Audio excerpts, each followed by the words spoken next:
తదుపరి సింహరాశి. సింహరాశి వారికి సంఘంలో గౌరవ సన్మానాలు లభిస్తాయి. వృత్తి ఉద్యోగాల పరంగా పనిభారం ఎక్కువగా ఉండటం వలన ఒత్తిడికి లోనవుతారు. స్వయంకృతాపరాధాలు, సాంకేతిక లోపాలు, పదే పదే అవరోధాలు కలిగించిన తుది ఫలితాలు మాత్రం మెరుగ్గా ఉంటాయి. కుటుంబ సభ్యులందరినీ ఒకే తాటి మీద నడిపించాలనుకునే మీ ప్రయత్నాలు ఫలిస్తాయి.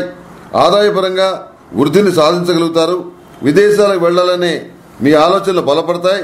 అవి ఆచరణలో మీరు ప్రవేశపెట్టాలని చెప్పిన యోచన చేస్తారు. ఆ దిశగా మీరు చేసే ప్రయత్నాలు కూడా కలిసి వస్తాయి.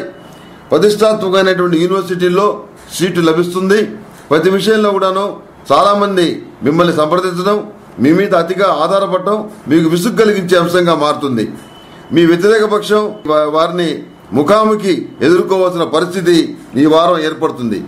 ఈ విషయాన్ని ఏ విషయమైనా వెనువెంటనే నమ్మకండి. ప్రత్యక్షంగా చూసి కానీ అది నిజమని చెప్పని నిర్ధారణకు రావద్దు. మధ్యవర్తుల మాటలు విని నిర్ణయాలు తీసుకోవద్దు. మీరు స్వయంగా పర్యవేక్షించి చూసి నిర్ణయాలు తీసుకోండి. అందువల్ల మీరు నష్టపోయే అవకాశం నుంచి బయటపడతారు. అదేవిధంగా దొంగ స్వామీజీలు నమ్మి వాళ్ళ వల్ల నష్టపోయే అవకాశం ఉంది కనుక దొంగ స్వామీజీల విషయంలో జాగ్రత్త వహించమని చెప్పడం మరొక సూచన. రుద్రకవచం పఠించడం వలన మంచి ఫలితాలు పొందుతారు.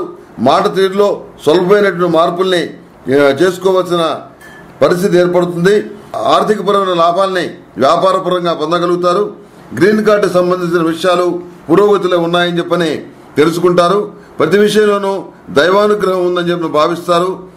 అదేవిధంగా మొండికి పడేటువంటి శుభకార్యాలు కూడాను ఓ దారికి తీసుకురాగలుగుతారు.